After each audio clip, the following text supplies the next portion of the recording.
So before we started the conference earlier this week, somebody came to me and said, it was Helen, one of our team members.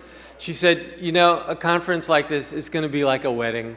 You spend months planning it, and it goes by in a moment.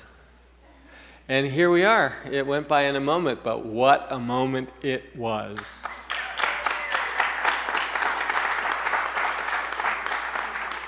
So at this point, it's been a long day, and I'm just wondering, would people like to give a brief summary of their workshops, or shall we just leave that to an online conversation?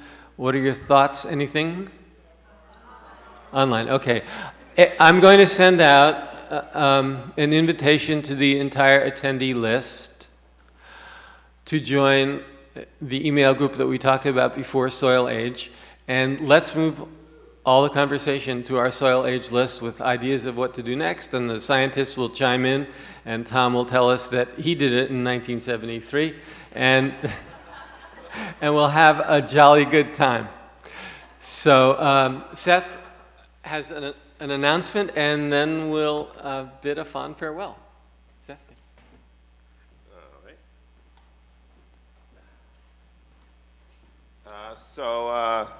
Well, thank you everyone for coming. This is historic, and you made it so. I won't lead you through that silly Carol Burnett song. I'm so glad we had this time together. See, I'm not going to do it, but but you get this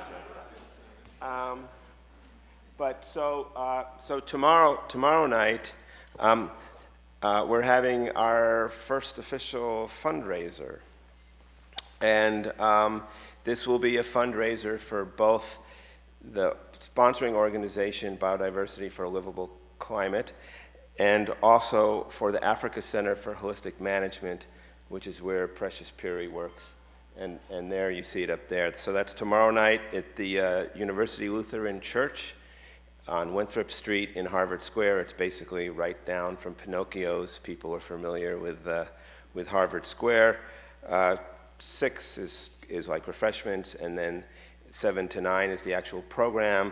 And Bill Mumma and Richard Teague will both be there with Precious, and really making the story, the case that what they're doing there really is a climate mitigation play. I mean, it's obviously a food and water security play anyway, but it's also a climate mitigation,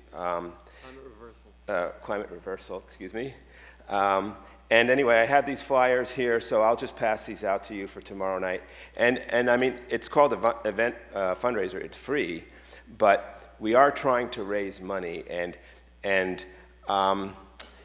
you know, we have to raise a lot of money. I mean, they need tens of thousands of dollars to keep people employed and whatever, hundreds of thousands. So I'm not expecting you guys to do that tomorrow. But you know, people in the philanthropy sector who possibly could come or could send an officer. I know it's short notice, but if you know people, I mean, it's right in Harvard Square, at the Kennedy School of Government or whatever.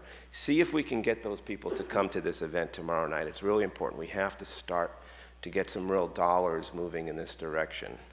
Like I said, the event itself is free. Okay, all right, you got the point. I think there was another quick point.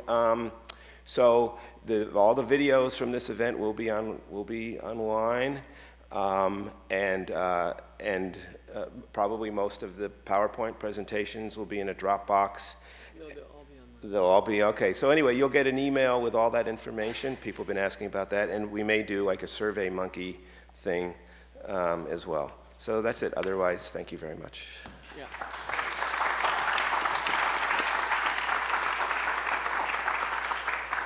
The best thing about tomorrow night is that I'm not going to get up and say a single word.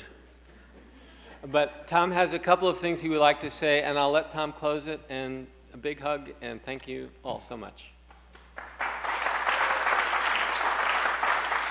Okay, thanks, Adam. I want to be really brief. I guess a lot of people have asked, well, what can we do? And I think the answer is we have to build a mass grassroots underground movement putting carbon into the ground. And everybody can do it in their own home. That's the beauty of it. I think we need to be starting at that level, be at the point of everyone saying that they are personally making a contribution, and all you need to do is dig a hole, in your backyard, no matter how small it is, and put some carbon in. I don't care what form it's in.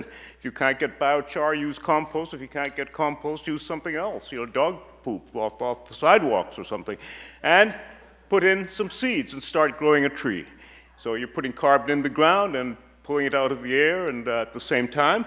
And we can all do that. And I think the point is what we want to do is once everyone is doing that and as a mass movement, to then start putting pressure on the politicians from the bottom up, because the politicians have refused all along to do the right thing. They're aware of these problems. They're perfectly aware of them.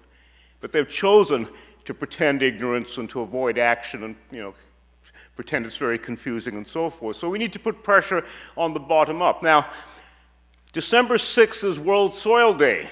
I would say that's a great day for you to go out into your garden and put stuff in, except it's winter here. So it's the wrong time to plant a seed and dig a hole in your ground, especially if it's frozen. But all of next year is the World Year of the Soil, as declared by the United Nations Food and Agriculture Organization, FAO.